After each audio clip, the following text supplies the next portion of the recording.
Hello friends, welcome to my channel. ഇന്ന് ഞാൻ ഉണ്ടാക്കാൻ പോകുന്നത് വാനില സ്പഞ്ച് കേക്ക് ആണ്. വളരെ ടേസ്റ്റി ആയിട്ടും പെർഫെക്റ്റ് ആയിട്ടും നമുക്ക് ഇത് വീട്ടിൽ ഉണ്ടാക്കി എടുക്കാവുന്നതേ ഉള്ളൂ. ഇതിനായിട്ട് ആകെ 3 ചേരുവകളെ വേണ്ടൂ. അതിലെ മെയിൻ ഇൻഗ്രീഡിയന്റ് എന്ന് പറയുന്നത് മുട്ടയാണ്. റൂം ടെമ്പറേച്ചറിലുള്ള മുട്ട എടുക്കാനായിട്ട് ശ്രദ്ധിക്കുക. ഇനി ഇതിന്റെ മുട്ടയുടെ വെള്ളയും മഞ്ഞക്കരുവും സെപ്പറേറ്റ് ചെയ്ത് വെക്കണം. അപ്പോൾ നമ്മൾ അത് എടുക്കുന്ന ബൗൾ നല്ല ക്ലീൻ ആയിട്ട് വെള്ളമൊന്നും ഇല്ലാത്തതായിരിക്കണം കേട്ടോ. അതുപോലെ ബീറ്റ് ചെയ്യാൻ ഉപയോഗിക്കുന്ന ഹാൻഡ് വിസ്കും നല്ല ക്ലീൻ ആയിട്ടുള്ളതായിരിക്കണം. അതിനുശേഷം അതിലേക്ക് 1/4 ടീസ്പൂൺ ഉപ്പിട്ട് കൊടുത്ത് നല്ലതുപോലെ ബീറ്റ് ചെയ്തെടുക്കുക. അപ്പോൾ നിങ്ങളുടെ കയ്യിൽ ഇലക്ട്രിക് ബീറ്ററൊക്കെ ഉണ്ടെന്നുണ്ടെങ്കിൽ അത് വെച്ചിട്ട് ബീറ്റ് ചെയ്തെടുക്കാം. അതിനുശേഷം അതിലേക്ക് 1/4 കപ്പ് പഞ്ചസാര 2 വട്ടമായിട്ട് ഇട്ട് കൊടുത്തിട്ട് നല്ലതുപോലെ മുട്ടയുടെ വെള്ളം പതപ്പിച്ചെടുക്കണം. നല്ല ക്രീമി ആയിട്ട് നല്ല സ്റ്റിഫ് പീക്കായിട്ട് വരുന്നത് വരെ നമ്മളിത് ബീറ്റ് ചെയ്തെടുക്കണം കേട്ടോ. അപ്പോൾ നമ്മൾ ഹാൻഡ് വിസ്ക് കൊണ്ട് ബീറ്റ് ചെയ്യുമ്പോൾ തന്നെ കുറച്ച് ടൈം എടുക്കും. ഇലക്ട്രിക് ബീറ്ററിൻ്റെ അത്രയും പെട്ടെന്ന് നമുക്ക് ഇത് ബീറ്റ് ചെയ്തെടുക്കാൻ പറ്റില്ല, എങ്കിലും നമുക്കത് പെർഫെക്റ്റ് ആയിട്ട് ഉണ്ടാക്കിയെടുക്കാം കേട്ടോ. കണ്ടില്ലേ, നല്ല സ്റ്റിഫ് പീക്കായിട്ട് വന്നിട്ടുണ്ട്. നമ്മൾ കമിഴ്ത്തുമ്പോൾ താഴേക്ക് വീഴാത്ത പരുവത്തിൽ വേണം നമ്മൾ മുട്ടയുടെ വെള്ളം ബീറ്റ് ചെയ്തെടുക്കാൻ. അതിനുശേഷം മുട്ടയുടെ മഞ്ഞ എടുത്തിട്ട് അതിലേക്ക് ഒരു 6 ഡ്രോപ്സ് വാനില എസൻസും 2 ടേബിൾ സ്പൂൺ പഞ്ചസാരയും ഇട്ട് കൊടുത്തിട്ട് നല്ലതുപോലെ അതും ഒന്ന് ബീറ്റ് ചെയ്തെടുക്കാം. അപ്പോൾ ഇലക്ട്രിക് ബീറ്ററൊക്കെ വെച്ച് ചെയ്യുമ്പോൾ ഇത് രണ്ടും ഒരുമിച്ചിട്ടിട്ട് നന്നായി ബീറ്റ് ചെയ്തെടുത്താലും മതി. ഇപ്പോൾ ഹാൻഡ് വിസ്ക് കൊണ്ടായതുകൊണ്ടാണ് ഞാൻ രണ്ടും സെപ്പറേറ്റ് ചെയ്തിട്ട് ബീറ്റ് ചെയ്തെടുത്തത്. കാരണം മുട്ടയുടെ വെള്ളം നല്ലതുപോലെ ഫ്ലഫി ആയിട്ട് നമുക്ക് പതപ്പിച്ചെടുക്കാൻ പറ്റും.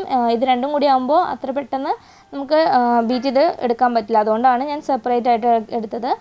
മുട്ടയുടെ മഞ്ഞ ഒത്തിരി സ്റ്റിഫ് പീക്കായിട്ട് എടുക്കേണ്ട ആവശ്യമില്ല. അതായത് ഈ ഒരു ക്രീമി പരുവായിട്ട് എടുത്താൽ മതി.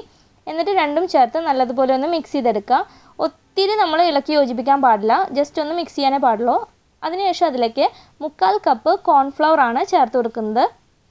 അപ്പോൾ അത് കുറേശ്ശെ ഇട്ട് കൊടുത്തിട്ട് വേണം നമ്മൾ മിക്സ് ചെയ്തെടുക്കാനായിട്ട്. അങ്ങനെ മുഴുവൻ കോൺഫ്ലവർ ഇട്ടിട്ട് ഞാനിത് മിക്സ് ചെയ്തെടുക്കുന്നുണ്ട്.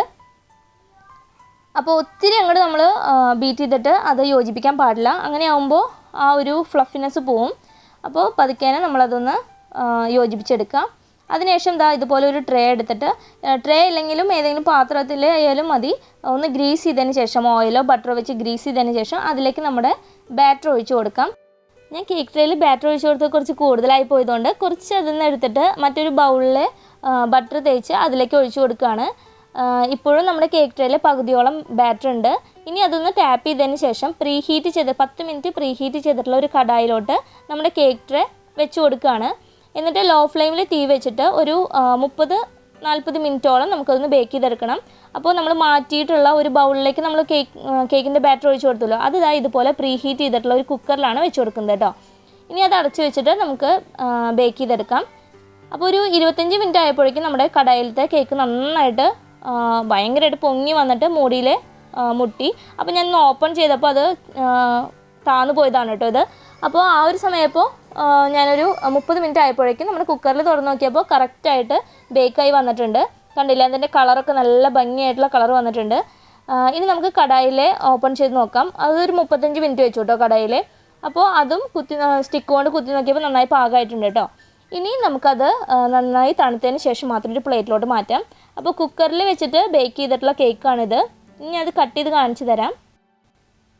നല്ല സ്പഞ്ചിയാണ് ഈ ഒരു കേക്ക്. ബേക്കറിയിൽ നിന്ന് വാങ്ങിക്കുന്ന അതേ ഒരു ടെക്സ്ചർ തന്നെയാണ് ഇതിന്.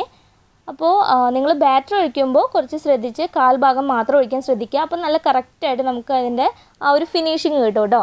അപ്പോൾ നമ്മുടെ കടായിൽ വെച്ചിട്ടുള്ള കേക്കാണിത്. പിന്നെ തണുത്തതിന് ശേഷം മാത്രം അത് നമ്മൾ കേക്ക് ട്രേയിൽ നിന്ന് മാറ്റാനായിട്ട് ശ്രദ്ധിക്കുക.